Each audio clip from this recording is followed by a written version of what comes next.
हमें भूख की वजह से तकलीफ क्यों होती है? इसकी वजह ये है कि मानव शरीर या किसी भी जानवर को महसूस होने वाली सबसे प्रबल संवेदना भूख ही है।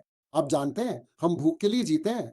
तो आप जी के हर दिन आपकी गतिविधियाँ भूख के इर्द-गिर्द होती हैं, नाश्ते, दोपहर के भोजन और रात के खाने के इर्द-गिर्द। और मान लीजिए कि आप खाना छोड़ देते हैं, तो वो बात दिमाग में आने लगती है, खाने का शोर शुरू हो जाता है। तो इसीलिए हम सभी को इस तरह से प्रोग्राम किया गया है, हमें ये सोचने के लिए प्रोग्राम किया गया है कि खाना अच्छा है, खाना आपको एक उत्साह देता है। और इसी तरह मैं आपको कुछ उदाहरण देता हूँ। अगर आप पिज़्ज़ा या चिप्स खाते हैं, तो आप जानते हैं उस तरह की चीज़ें गाजर या खीरा खाने से बेहतर उत्साह देती हैं। तो आपको सलाद, खीरा, गाजर या हरी पत्तियों के बजाय उन तैलीय, मीठे, तले हुए खाद्य पदार्थों को खाने में मज़ा आता है। ऐसा क्यों है?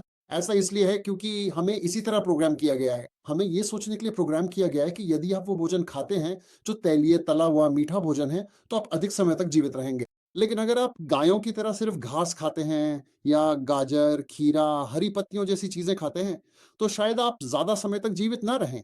इसलिए हमें ये सोचने के लिए प्रोग्राम किया गया है कि वो अच्छा भोजन है, इसलिए उसका इनाम बेहतर है। लेकिन समस्या ये है कि आज के दौर में जो हो रहा है, वो ये है कि ये बहुत अधिक मात्रा में उपलब्ध है। लेकिन हमारे जीन पुराने हैं, वे अभी भी बहुत पुराने हैं, वे अभी भी कुछ लाख साल पुराने हैं। ये बदला नहीं है और इसे पूरी तरह से बदलने में अभी कुछ और लाख साल लगेंगे। इसलिए हम पुराने जीन के साथ ही अटके हैं। इसलिए हम अभी भी यही सोच रहे हैं कि हमें ऊर्जा से भरपूर भोजन खाने की ज़रूरत है।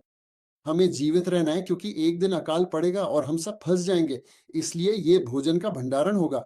तो हम इन पुराने जीनों और नए वातावरण में फँसे हुए हैं। अब एक बार जब आप इसे समझ लेते हैं, तो आप अगले कदम पर जा सकते हैं।